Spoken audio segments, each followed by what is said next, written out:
ኢትዮጵያን እንገነባለን። ኦሮሞን ኢትዮጵያ ሚቲ ፊደል ነበረው እኮ ኢትዮጵያ ዲጉዳፊ ኢትዮጵያ ነሚተኮ ከምት ኢትዮጵያ ዲጋ ኦቶሽን ዱጉመ ብየታቴ ኢሰም ክብረ ነገሲ መጻፈ ሳዲ መታኑ ሩኩተሚት ቀወዳኒ ቤኩ ወሪ አፉፍቱን ኩን Seenaa Oromoo dabsamee himamee fi barreeffamee aadaa fi dhugeeffannaa Oromoo balfamee fi balleeffamuuf itti duulamee argaa dhageettii Oromootti duulamee gatii dhabsiifamee qorannoodhaan deeggaranii galaa hin dhumne dhalootaaf kan kaa'an keessaa Dr. Gammachuu Magarsaa hayyuu tokkodha. Waa'ee afaan Oromoo seenaa fi dhugeeffannaa isaa irratti waan jedhan qabu. Ijaarsa Itoophiyaa fi jireenya isheetiin wal qabatees hubannaa addaa qabu.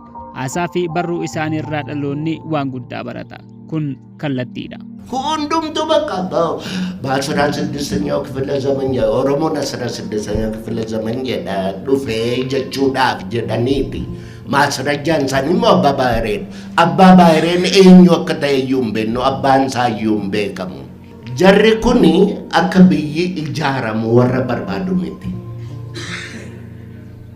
ብይ ሶበረትን ኢጃራሙ ሶቢ ነገቲቪዳ sobi hindi gamale biyan ijar lugar akan biya ijar lugar positive lugar rati ijar Oromon alfabeti ofi kabayro badin no that's 1800 kesa yero badin no Oromon alfabeti kan ofi kaba alfabeti sanandabdabe safak dabdabe afurtama olitu Ethiopian studies jira in notes na matinagarsisan.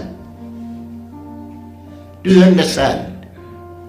Our historians would never tell you what these letters are. Who wrote them? Sila ka namiti ka natanamo ka.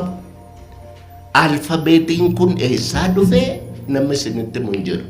Oh ga, ኢትዮጵያ ፊደል ነበራት ኦሮሞን ኢትዮጵያ ሚቲ ፊደል ነበረው እኮ ከንሳነ ጠናሙ አከን በዱሞ ወረ በርባዱ ጅር አከ ወንኩም በዱ ፕሮጀክቲ ኡመኒ ሆጀታ ጅሩ አከ ቤኩምሲ ኦሮሞ በዱ ዋን ገርብራዳን ኦቨርሌይ ጎዳን አመኒ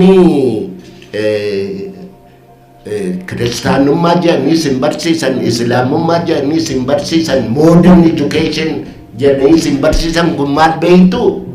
Waan beektan waan ittiin isin wallaalchisanidha. Falfala jedhama. Falfala jedhama. Barumsi gosa lamatu jira.